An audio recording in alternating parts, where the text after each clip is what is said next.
وإنما توفون أجوركم يوم القيامة কিয়ামত হবে কি হবে না কিয়ামত হবার পর আল্লাহ রাব্বুল আলামিন সবাইকে আবার একত্রিত করবেন কেন একত্রিত করবেন দুনিয়ার মধ্যে যখন সমস্ত মানুষ শ্রমিকরা যখন কাজ করে মাঠের মধ্যে কাজ করে 10 জন কামলা আপনার ক্ষেতের মধ্যে কাজ করার জন্য আসলো ওই 10 জন শ্রমিক যখন সন্ধ্যা হয়ে যাবে আপনার সাথে সাক্ষাৎ করার জন্য আসবে কেন তার সারা দিনের পারিশ্রমিক নেওয়ার জন্য আসবে আপনার কাছে সে সারা দিন কাজ করেছে এজন্য পারিশ্রমিকের জন্য আপনার শরণাপন্ন হবে আপনার নিকটে আসবে ওই সন্ধ্যা সময় আপনি তার সারা দিনের পারিশ্রমিক আপনাকে বুঝিয়ে দিতে হবে আল্লাহ রাব্বুল আলামিন আমাদেরকে যে হায়াত দান করেছেন এই হায়াত আল্লাহ রাব্বুল আলামিন আমাদেরকে দিয়েছেন আল্লাহর ইবাদত করার জন্য ওমা খালাকতুল জিন্না ওয়াল ইনসা ইল্লা লিয়াবুদুন আল্লাহ রাব্বুল আলামিন আমাদেরকে সৃষ্টি করেছেন একমাত্র আল্লাহ রাব্বুল আলামিনের ইবাদত করার জন্য আল্লাহ রাব্বুল আলামিন হাশরের ময়দানের মধ্যে আমাদের হিসাবগুলা বুঝিয়ে দিবেন কিসের হিসাব আল্লাহ রাব্বুল আলামিন আমাদেরকে বুঝাইয়া দিবেন দুনিয়াতে যে আমরা কাজ করেছি আল্লাহর ইবাদত করেছি আমল করেছি কাজ করেছি কাজ ভালো হতে পারে মন্দ হতে পারে ভালো কাজ অথবা মন্দ কাজ যে যেই কাজ করেছে তার পারিশ্রমিক আল্লাহ রাব্বুল আলামিন ওই হাশরের ময়দানের মধ্যে সবাইকে বুঝিয়ে দিবেন সবাইকে যখন আল্লাহ রাব্বুল আলামিন তার পারিশ্রমিক বুঝিয়ে দিবেন পারিশ্রমিক কেউ পাবে ডান হাতে আবার কেউ পাবে বাম হাতে ডান হাতের মধ্যে যারা পাবে তাদের মতো খুশি আনন্দিত আর কেউ হবে না আর যারা হবে বেজার তাদের বাম হাতের মধ্যে আমলনামা আসবে তাদের মতো বেজার আর কেউ হবে না তার আমলনামা সে দেখতে চাইবে না বাম হাতটা বুকের মধ্যে চাপা দিয়া ধরে রাখবে ফেরেশতারা বলবে আল্লাহ আপনার বান্দারা তো তার আমলনামা দেখতে চায় না আপনি যে তাদের পারিশ্রমিক বুঝাইয়া দিলেন এটা ওরা দেখতে চায় না কুল্লু নাফসিন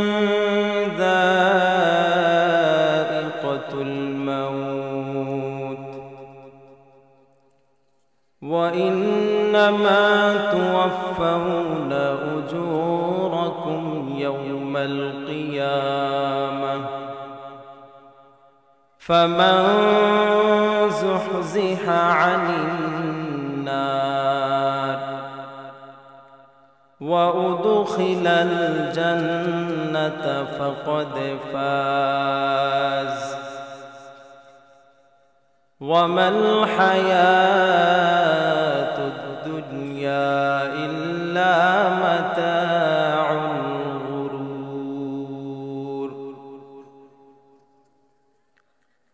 وقال رسول الله صلى الله عليه وسلم الدنيا سجن المؤمن وجنة الكافر أو كما قال عليه الصلاة والسلام اللهم صل على محمد وعلى آل محمد كما صليت على إبراهيم وعلى آل إنك حميد مجيد اللهم بارك على محمد وعلى آل محمد كما باركت على إبراهيم وعلى آل إبراهيم إنك حميد مجيد توحید کی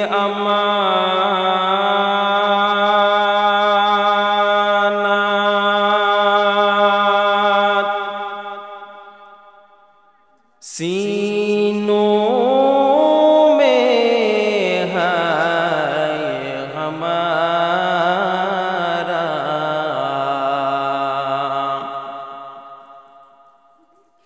آسان ہی مٹانا نام و نشان ہمارا بلغ العلا بکمالہ کشف الدجى بجمالہ حسنت جمیع خصالہ صلوا علیہ وآلہ محبت ایک ذکر کری لا الہ الا اللہ لا الہ الا اللہ لا الہ الا اللہ لا الہ الا اللہ لا الہ الا اللہ لا الہ الا اللہ لا الہ الا اللہ لا الہ الا اللہ لا الہ الا اللہ لا الہ الا اللہ حسبی ربی جل اللہ ما فی قلبی غیر اللہ عافی شافی هو اللہ لا الہ الا اللہ لا الہ الا اللہ لا الہ الا اللہ لا الہ الا اللہ محمد رسول اللہ یا رب میرے آنکھوں میں سما جائے مدینہ یا رب میرے آنکھوں میں سما جائے مدینہ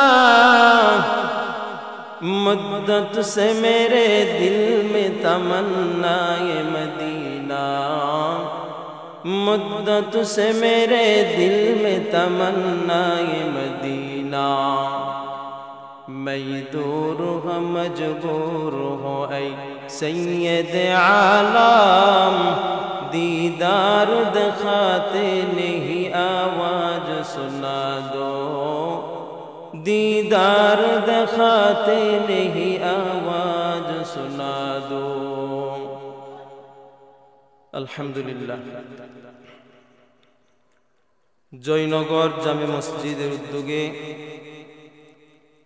আয়োজিত বার্ষিক ইসলামী মহাসম্মেলনের উপস্থিত আছেন সম্মানিত সভাপতি সাহেব দূর দূরান্ত থেকে আগত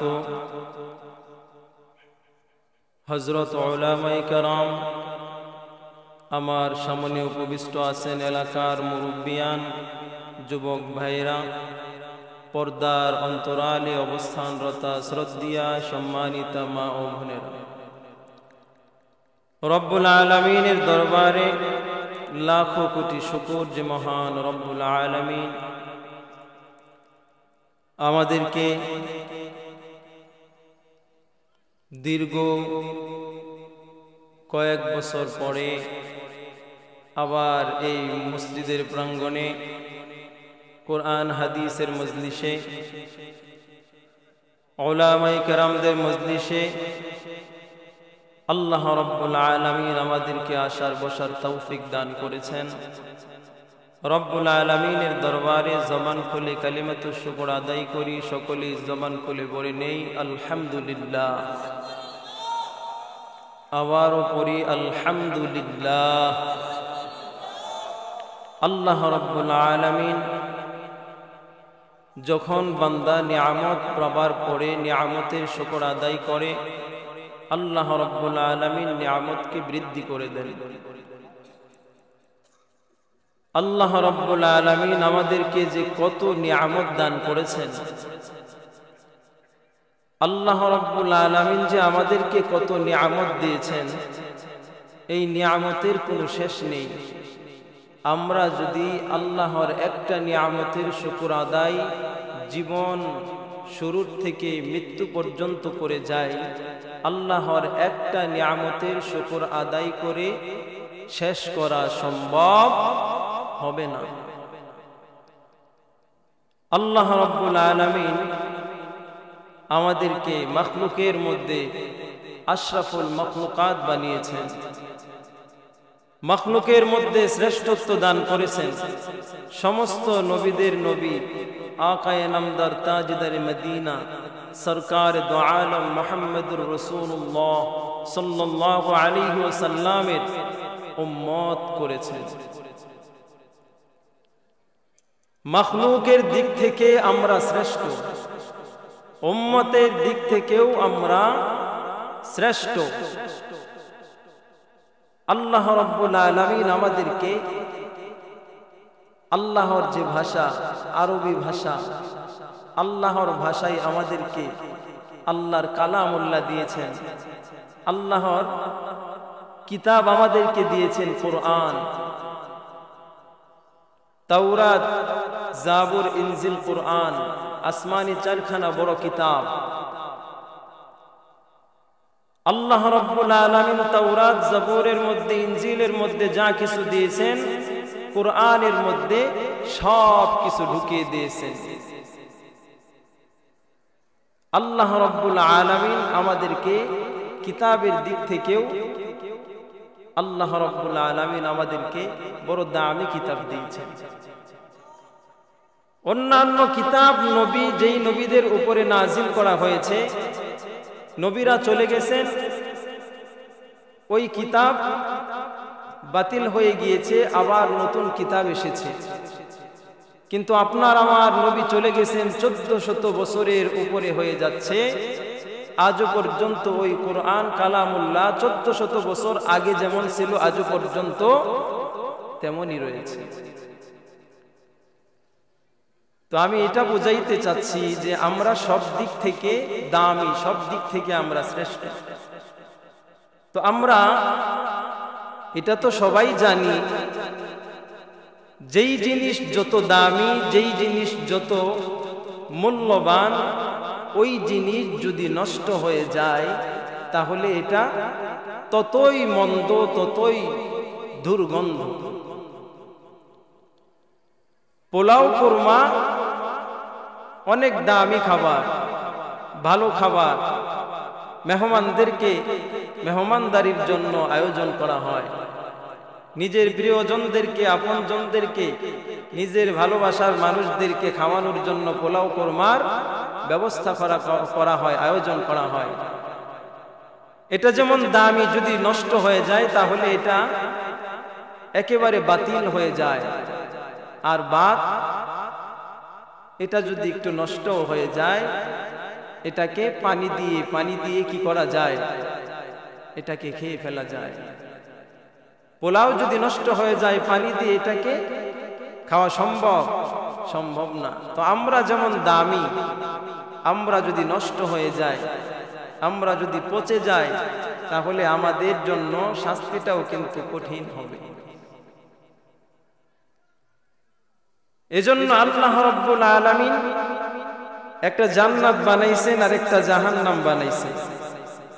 জান্নাত যেখানে অশান্তি কি, অশান্তি কল্পনায়ও আসবে না, দুশ্চিন্তা কল্পনায়ও আসবে না।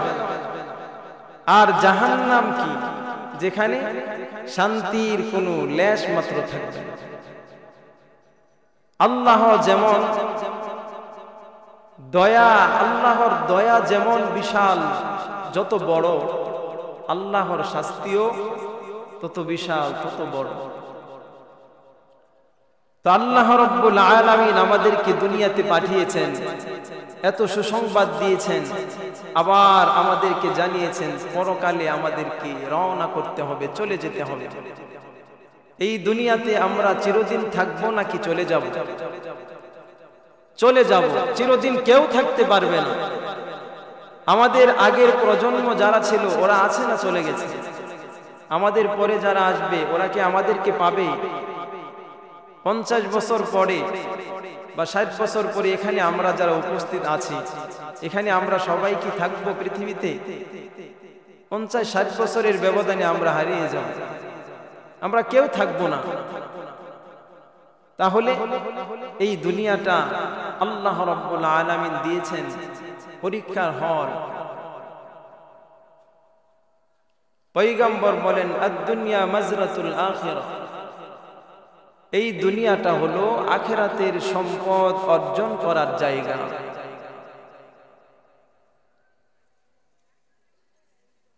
আমি খুতবার মধ্যে যে আয়াতে কারিমা তিলাওয়াত করেছি, আল্লাহ রাব্বুল আলামিন বলেন কুল্লু নাফসিন যায়িকাতুল মাউত, কুল্লু নাফসিন যায়িকাতুল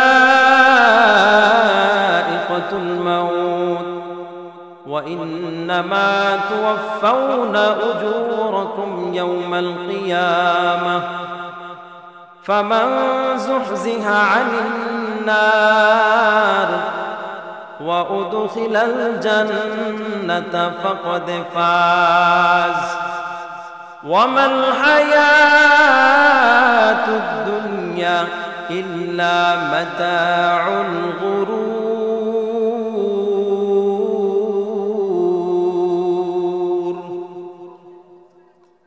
الله رب العالمين বলেন كل نفس ذائقة الموت, সমস্ত প্রাণীকে মৃত্যুর স্বাদ গ্রহণ করতে হবে। যার মধ্যে প্রাণ আছে সবাই মৃত্যুর স্বাদ ভোগ করবে, মৃত্যুর পেয়ালা সবাই পান করবে।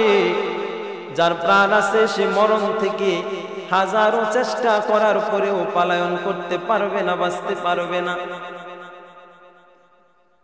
আল্লাহ রাব্বুল আলামিন আমাদেরকে যে হায়াত দান করেছেন, এই হায়াত বড় দামি হায়াত।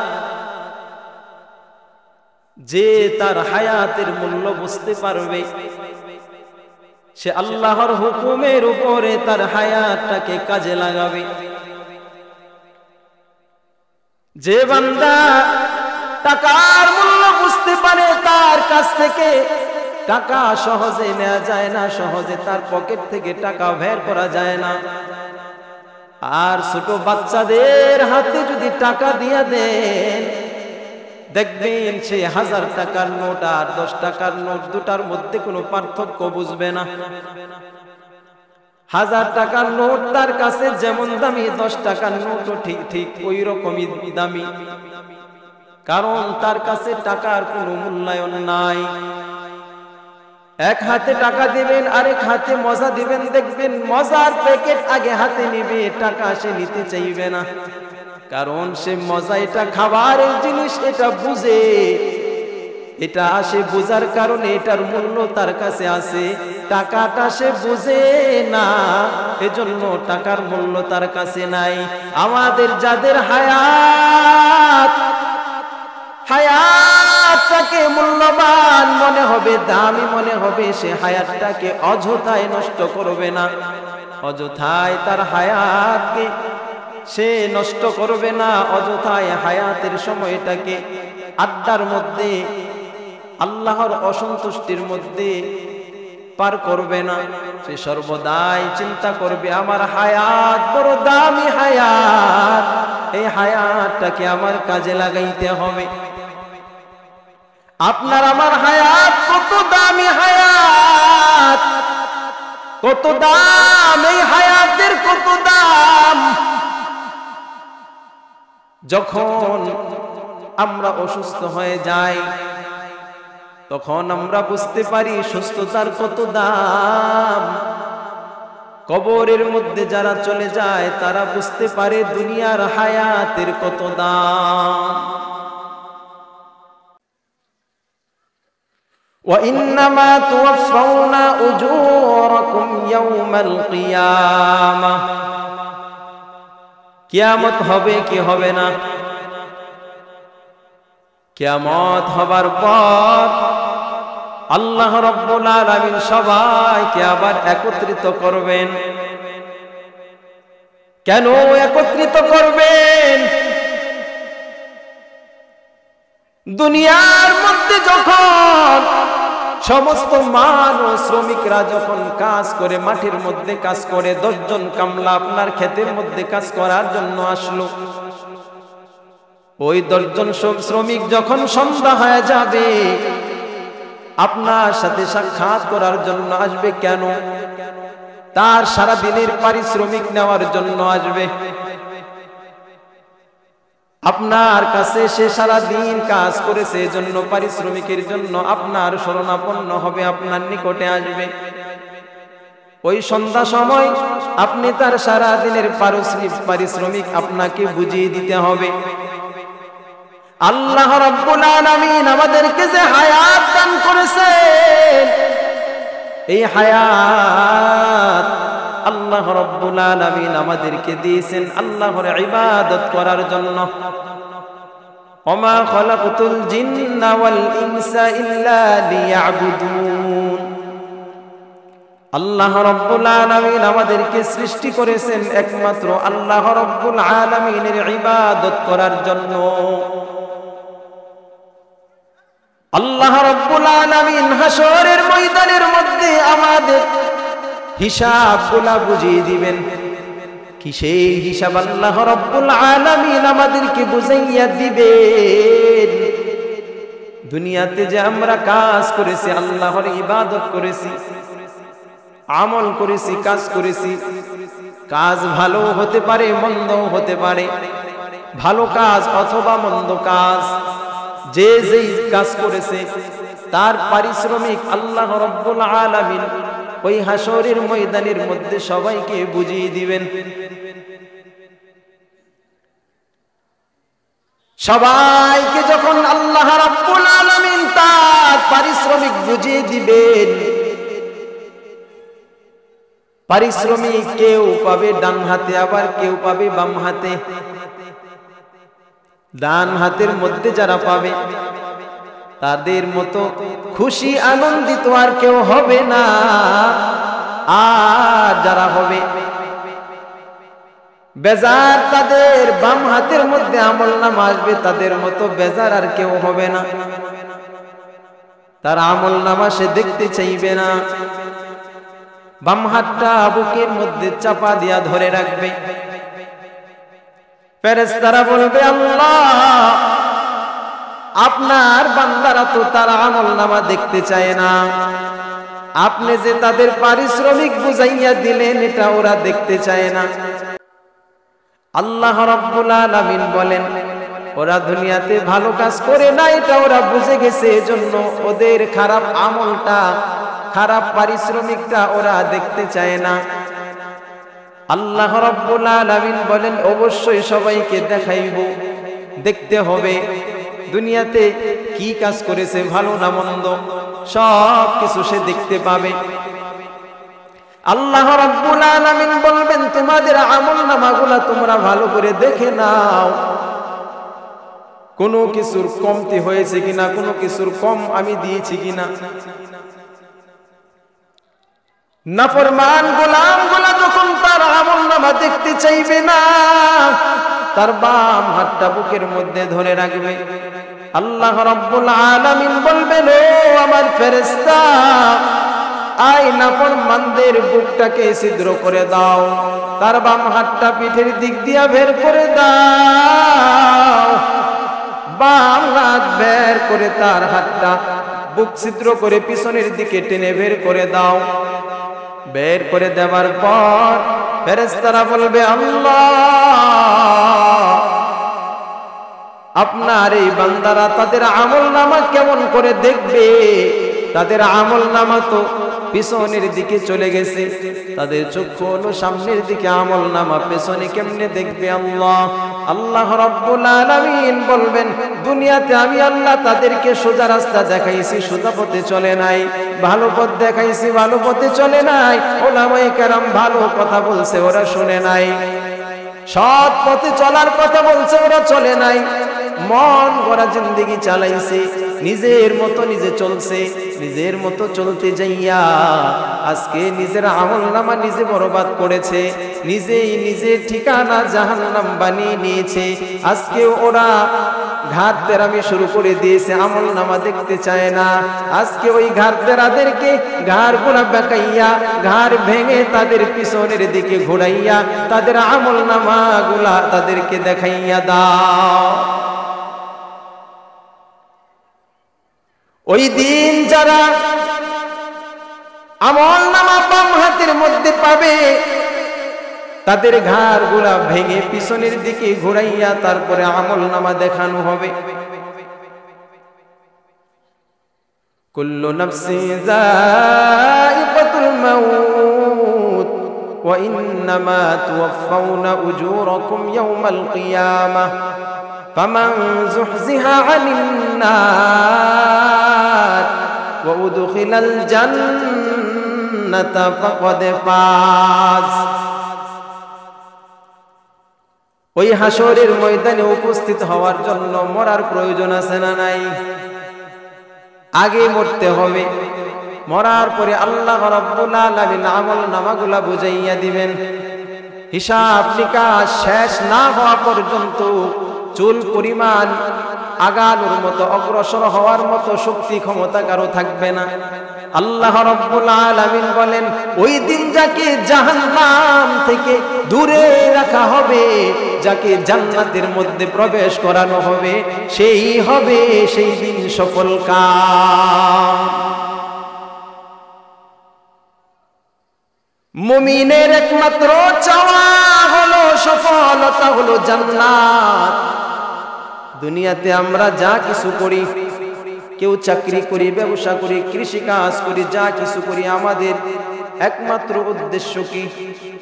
অর্থ উপার্জন করা, খাবারের ব্যবস্থা করা, বাড়ি গাড়ি করা।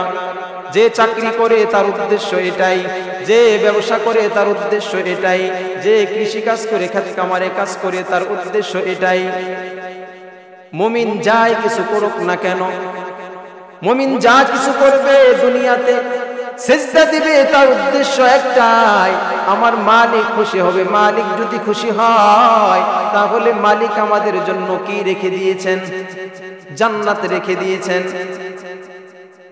আল্লাহ রাব্বুল আলামিন আমাদের জন্য কি রেখেছেন? জান্নাত রেখে দিয়েছেন। আর মুমিনের সফলতা কি? মুমিনের সফলতা হলো জান্নাত। আল্লাহ রাব্বুল আলামিন ওই দিন যাকে জাহান্নাম থেকে দূরে রাখবেন, জান্নাতে যাকে প্রবেশ করাবেন, সেই সেদিন হবে সফল কাম। তবে দুনিয়ার মধ্যে আমরা এই হায়াতটাকে কি করব?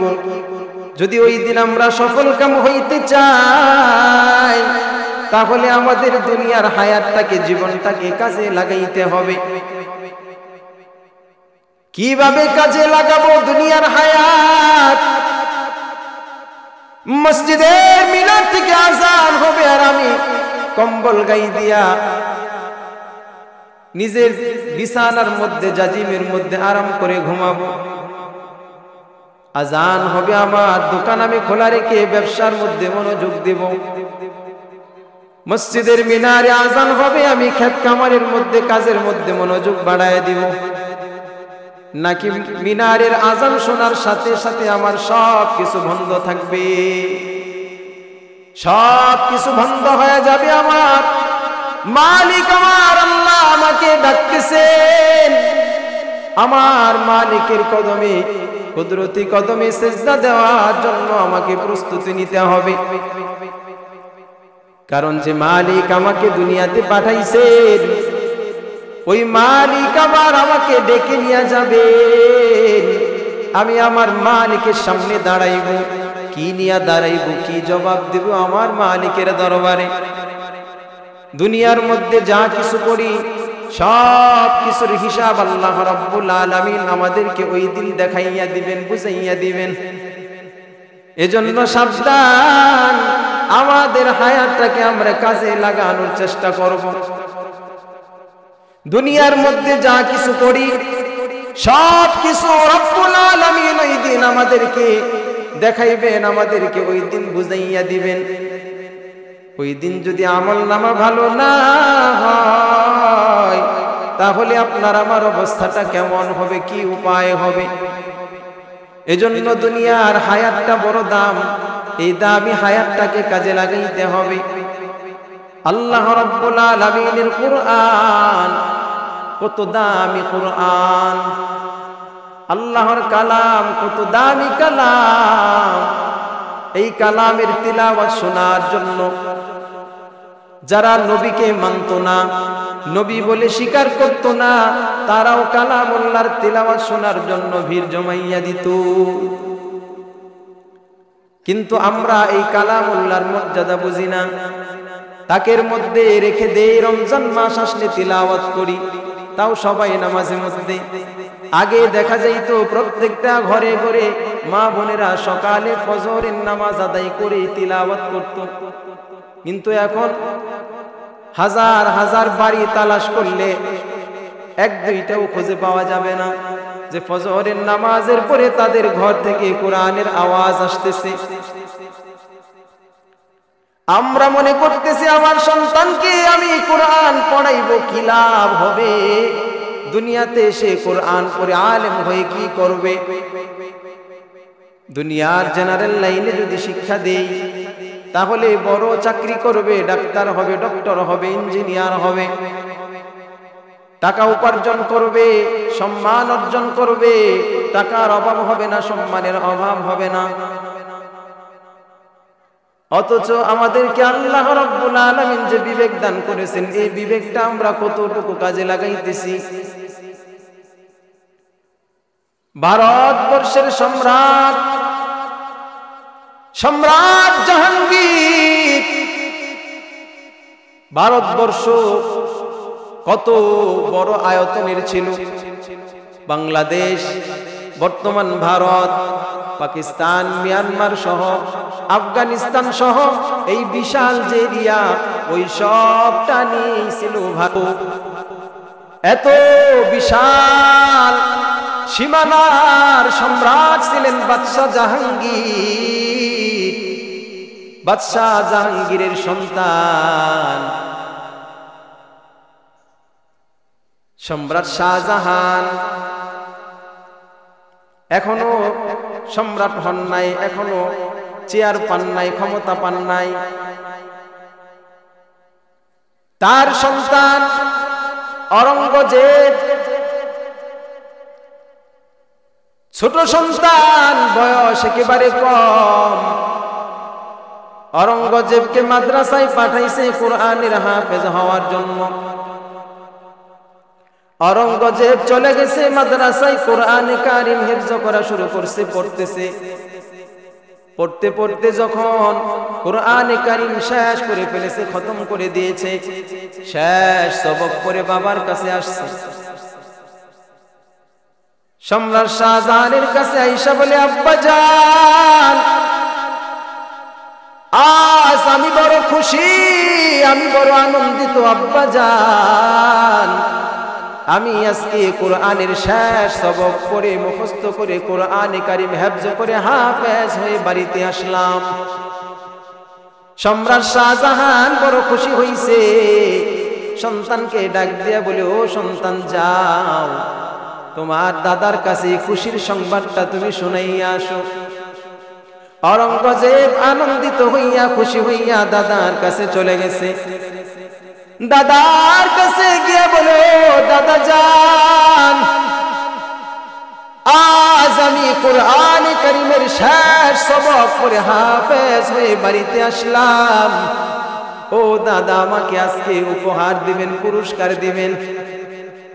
এই সংবাদ যখন সম্রাট জাহাঙ্গীরকে জানাইছেন, সম্রাট জাহাঙ্গীরের চেহারাটা মলিন হয়ে গেছে, কালো হয়ে গেছে। অরঙ্গজেব তার মনটাও খারাপ হয়ে গেছে। দাদাকে এত ভালো একটা সংবাদ শুনাইলাম, কোরআনে কারীমের হাফেজ হইলাম, দাদা খুশি হইয়া আমাকে পুরস্কৃত করবে, কিন্তু দাদা বিপরীতে তার মুখটাকে বেজার করে দিয়েছে, মুখটা মলিন করে দিয়েছে। ছোট সন্তান এবার সেও মন খারাপ করে চলে যাইতেছে। তার বাবার সামনে দিয়া যায়, বাবাই ডাক দিয়ে বলে, ও অরঙ্গজেব, কি ব্যাপার, তোমার মনটা কেন খারাপ, তোমার চেহারাটা কেন মলিন হয়ে গেল? অরঙ্গজেব, কি হয়েছে তোমার? তোমার দাদা তোমাকে কি বলেছে, কি পুরস্কার দিয়েছে? অরঙ্গজেব বলে, আব্বাজান, আমার দাদাকে আমি কোরআনে কারীমের হাফেজ হওয়ার সংবাদ শুনাইলাম, দাদা খুশি হবে দূরের কথা, আমাকে পুরস্কার দেবে দূরের কথা, আমার দাদার চেহারাটাই মলিন হয়ে গেছে। এই কথা শোনার পর সম্রাট শাহজাহান চিন্তিত হয়ে গেছেন, কি ব্যাপার, আমার সন্তান হাফেজ হইছে, আমার বাবাই খুশি হবে না হই এমনটা কেন বেজার করে দিল? বাবার কাছে গেছে, সালাম দিয়া বলে, আব্বাজান, আপনার ছোট নাতি কোরআনে কারীমের হাফেজ হয়েছে, আপনি কি খুশি হন নাই? আমার সন্তান হাফেজ হইছে, আপনার ছোট নাতি হাফেজ হইছে, আপনি কি খুশি হতে পারেন নাই? সম্রাট জাহাঙ্গীর কি চমৎকার একটা জবাব দিয়েছেন। ডাক দিয়া বলে, ও সন্তান, হাসরের ময়দানের মধ্যে আল্লাহ রাব্বুল আলামিন কোরআন পড়নেওয়ালা, কোরআনের হাফেজ, কোরআনের হাফেজদের পিতা মাতাকে আল্লাহ রাব্বুল আলামিন নূরের মুকুট পরাইবে। তোমার সন্তান হাফেজ হইছে, হাসরের ময়দানে তো নূরের মুকুট আল্লাহ তোমার মাথায় পড়াইবে, আমার মাথায় তো পড়াবে না, কারণ তোমার সন্তান হাফেজ হইছে। তুমি বড় ভাগ্যবান পিতা, বড় সম্মানী পিতা। কিন্তু আমি গোটা ভারতবর্ষের সম্রাট, সম্রাট জাহাঙ্গীর, আমি তো এমন সৌভাগ্যবান পিতা হতে পারলাম না, আমি তো এমন সুসন্তান দুনিয়াতে রেখে যেতে পারলাম না, যেই সন্তানের কারণে আমি পরকালে নূরের মুকুট মাথায় পরব। তাহলে তুমি আমার প্রশ্নের জবাব দাও, বলো আমার খুশি হওয়ার কথা নাকি তোমার খুশি হওয়ার কথা? এবার সম্রাট শাহজাহানের চেহারাটা মলিন হয়ে গেছে, মাথা নিচু করে দিয়েছে। বাবার প্রশ্নের জবাব তার কাছে তো নাই, বাবার সামনে থেকে বিদায় হয়ে গেছে। অনেক দিন হয়ে গেছে সম্রাট শাহজাহান বাবার সাথে সাক্ষাৎ করার জন্য আসে না।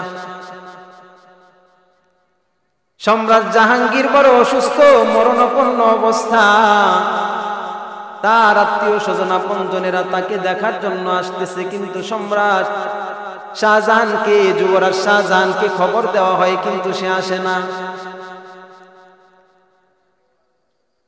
মরার 2 দিন আগে আসছে, আসার পরে বাবাকে সালাম দিছে, আব্বা জান, আপনার অসুস্থতার সংবাদ আমি পেয়েছি, কিন্তু আমার মনে একটা কষ্ট নিয়ে আমি আপনার সামনে থেকে চলে গিয়েছিলাম। আপনার জন্য আমার ভিতরে অনেক দরদ, অনেক মায়া। আমার মন চাইছে আব্বা জান, আপনি অসুস্থ, কখন নাকি চলে যান, দুনিয়া ছেড়ে আপনি বিদায় হয়ে যান। আমি শেষবারের মতো আপনার সাথে না জানি কোনো কথা বলতে না পারি, ওই চিন্তা আমার ভিতরে ছিল। কিন্তু আব্বা জান, আমার মধ্যে আরেকটা সংকল্প জিদ কাজ করেছে। আজকে আপনার জন্য একটা খুশির সংবাদ নিয়ে হাজির হয়েছি। কিসের খুশির সংবাদ? সম্রাট শাহজাহান বলে, আব্বাজান, আপনি বলেছিলেন আপনার এমন সন্তান রেখে যেতে পারেন নাই যেই সন্তানের কারণে পরকালে নূরের মুকুট মাথায় পরবেন। ও আব্বাজান, আমি শাহজাহান আজকে কোরআনে কারিমের শেষ সবক পড়ে কোরআনে কারিমের হাফেজ হয়ে আপনার সামনে হাজির হয়ে গেছি। সুবহানাল্লাহ। একটাবার চিন্তা করে দেখেন, কত বিশাল ক্ষমতাওয়ালা। টাকা পয়সার অভাব নাই, ক্ষমতার অভাব নাই। আল্লাহর কোরআনের মর্যাদা কত তাদের কাছে ছিল, আল্লাহ রাব্বুল আলামিন তাদের মর্যাদা কত বাড়িয়ে দিয়েছেন। আপনি কোরআনকে সম্মান করবেন, এই সম্মান কে দিবে আপনাকে? আপনাকে সম্মান আল্লাহ বাড়িয়ে দিবেন। আপনি কোরআনের সম্মান করবেন, আপনার সম্মান আল্লাহ বাড়িয়ে দিবেন। এই কোরআন কেমন কোরআন! এই কোরআন কত দামি কোরআন! এই কোরআন তিলাওয়াত করলে কত মজা পাওয়া যায়। এই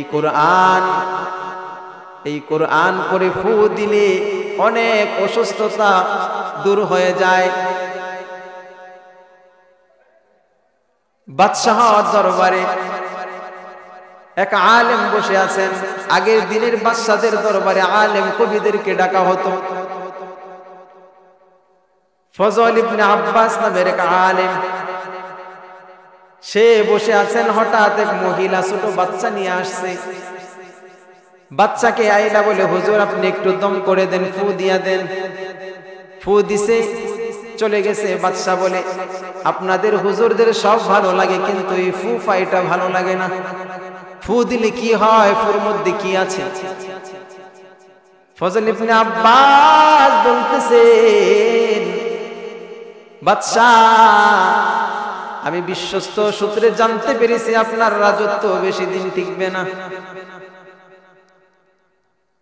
এই কথা শোনার সাথে সাথে বাদশার চেহারাটা মলিন হয়ে গেছে। তখন বলতেছে, বাদশা, টেনশনের কোনো কারণ নাই, চিন্তার কোনো কারণ নাই। আপনার যে শত্রুরা আপনার সাথে শত্রুতা করতেছে, ওই শত্রুরা আপনার বাহিনীর কাছে পরাজিত হবে। ওরা আপনার বাহিনীর থেকে অনেক দুর্বল। এটা শোনার পরে বাদশা খুশি হয়ে গেছে, চেহারাটা প্রফুল্ল হয়ে গেছে। আবার বলতেছে, বাদশা, আপনার রাজত্ব কেড়ে নেওয়ার জন্য দূরের কোনো শত্রু না, আপনার নিজের লোক, আপনার কাছের লোকই আপনার শত্রুতা করতেছে, আপনার ক্ষমতা নেওয়ার জন্য চেষ্টা করতেছে।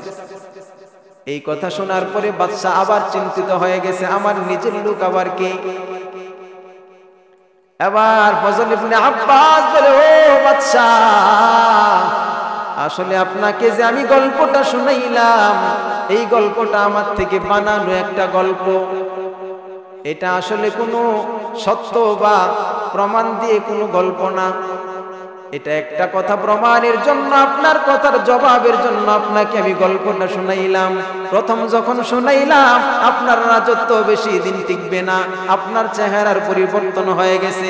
আবার যখন বললাম আপনার শত্রুর থেকে ওরা বড় দুর্বল, আপনার শত্রুরা আপনার বাহিনীর থেকে দুর্বল, আপনার চেহারাটা প্রফুল্ল হয়ে গেছে। আবার যখন বললাম আপনার নিজের লোকই আপনার ক্ষমতা নেওয়ার জন্য চেষ্টা করতেছে, আবার চেহারা পরিবর্তন হয়ে গেছে। আমার সাধারণ কথা যদি এত পাওয়ার হয়, আমার মালিকের কোরআন, আমার মালিকের কালামের কত পাওয়ার। আমার কথার দ্বারা যদি, তিন কথার দ্বারা যদি আপনার চেহারার মধ্যে তিন ধরনের পরিবর্তন হয়, আর আমার রব্বুল আলামিনের কালাম পড়ে ফু দিব, এটার থেকে কেন পরিবর্তন আসবে না? আল্লাহর কোরআনের পাওয়ার। এই কোরআন আমরা তিলাওয়াত করি, আবার এই কোরআন আমরা কি করি? তাবিজের ক্ষেত্রে অনেক সময় ব্যবহার করি। কিন্তু কোরআন কি শুধু তাবিজের জন্য আসছে, তেলাওয়াতের জন্য খালি আসছে? না না, এই কোরআন এমন এক কোরআন, এই কোরআন হলো আপনার আমার পূর্ণাঙ্গ জীবন ব্যবস্থা। এই কোরআন যদিও দেখেন কাগজের বান্ডিল করা, কিন্তু আল্লাহ রাব্বুল আলামিন আমাদেরকে দিলেন, আমরা নিয়ে নিলাম। এই কোরআন কত পাওয়ারওয়ালা কোরআন! এই কোরআন দিয়া যদি চেষ্টা করি আমাদের সমাজকে পরিবর্তন করার, সামর্থ্য কোরআন রাখে কি রাখে না? আওয়াজ দিয়ে বলেন, রাখে কি রাখে না? সমাজ দেশ পরিবর্তন করার সামর্থ্য রাখে কি রাখে না? এই কোরআনের মধ্যে এমন কোন জিনিস নাই যে আল্লাহ রাব্বুল আলামিন দেন নাই। কোরআন দিয়া যদি দেশ পরিচালিত হয়, কোরআনের রাজ যদি কায়েম হয়, কোরআনের শাসন যদি দেশের মধ্যে প্রতিষ্ঠিত হয়, তাহলে আমরা খুশি না বেজার? কোরআনের রাজ যদি কায়েম হয়, কোরআন দিয়ে যদি বিচার করা হয়, তাহলে আমরা খুশি না বেজার? যদি এখন চুরি চুরি করে তাহলে কি শাস্তি হয়? বলে মারা যাবে না, জেলখানায় নিয়ে দাও, জেলখানায় বন্দি করো, 3 মাস জেল খাটার পর আবার সে বের হয়ে আসে বুক ফুলে, তবে তারপর ডাকাত হয়ে যায়। 3 মাস জেল খাটার পরে আবার সাহস বৃদ্ধি হয়ে যায়, তারপর কি হয়?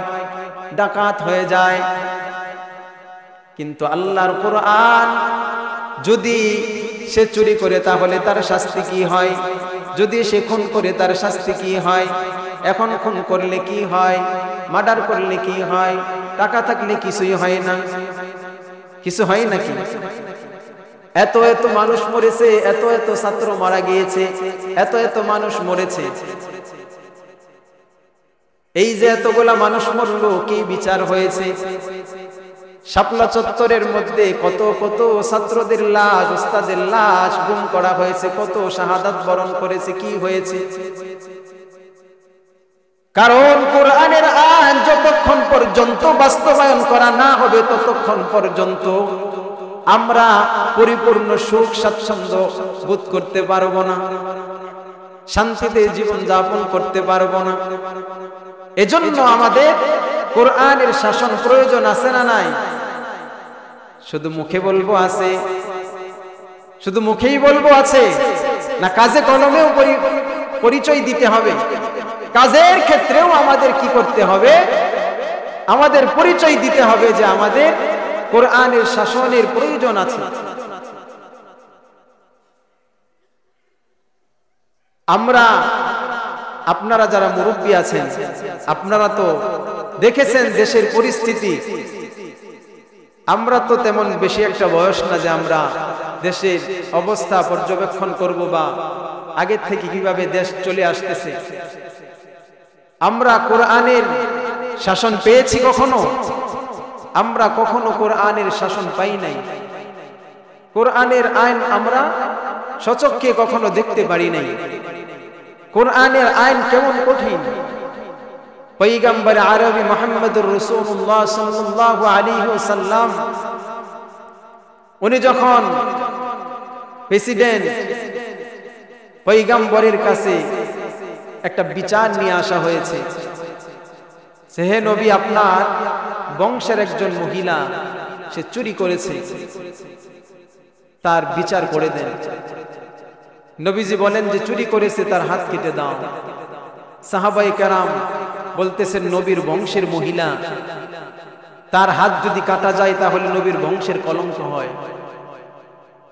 এবার নবীর কাছে সবাই চেষ্টা করতেছে বিচারটাকে কিছু হালকা করা যায় কিনা, কিন্তু কেউ সাহস পাচ্ছে না যে নবীর কাছে আয়েশা বলবে যে বিচারটাকে একটু হালকা করে দেন।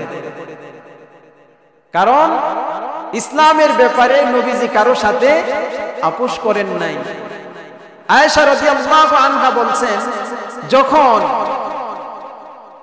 আযানের আওয়াজ চলে আসছে তখন পয়গম্বরের চেহারা এমন হয়ে গেছে আজানের আগ মুহূর্তে আমরা যে নবীর স্ত্রী বিবি, এটা নবীর মনে ছিল, আমরা বুঝতে পেরেছি যে পয়গম্বরের আমরা বিবি, কিন্তু আজান হওয়ার পরে পয়গম্বরের চেহারার দিকে তাকাইলে মনে হয়েছে নবী আমাদেরকে চিনেনি না। ওই নবীর কাছে কার সাহস আছে আয়েশা বলবে যে বিচারটা একটু নরমাল করে দেন? নবীজির পালক পুত্র জায়েদের একটা ছেলে, তাকে সাহাবীরা বুঝায়া ছোট নবীজিকে দাদা দাদা বলে। ছোট মানুষ যদি নবীজিকে আয়েশা একটু বুঝায় বলে তাহলে হয়তো নবীজি বিচারটা হালকা করবেন। ওসামাকে পাঠাইছে। আয়েশা নবীজির দাড়ি মোবারকে হাত বোলাইতেছে, নবীজি আদর করতেছে, বলে দাদা যান আপনাকে একটা কথা বলতাম। কি বলবা বলো? যা আমি বলতে চাইতেছি যে আপনার বংশের এক মহিলা নাকি চুরি করেছে, যাহা করেছে তার তো বিচার হবে। হ্যাঁ বিচার হবে। মহিলাটা কিন্তু দাদা আপনার বংশে। হ্যাঁ আমার বংশের। তো আপনার বংশের বিচারটা যদি হাত কাটা হয়, আপনার বংশের তো মান সম্মান থাকে না, যদি বিচারটা একটু হালকা করা যায় না? এই কথাটা বলার সাথে সাথে পয়গম্বর আরবি মুহাম্মদুর রাসূলুল্লাহ সাল্লাল্লাহু আলাইহি ওয়াসাল্লামের চেহারা মুবারক লাল হয়ে গিয়েছে। নবীজি বসা ছিলেন, দাঁড়িয়ে গেলেন। সুবহানাল্লাহ।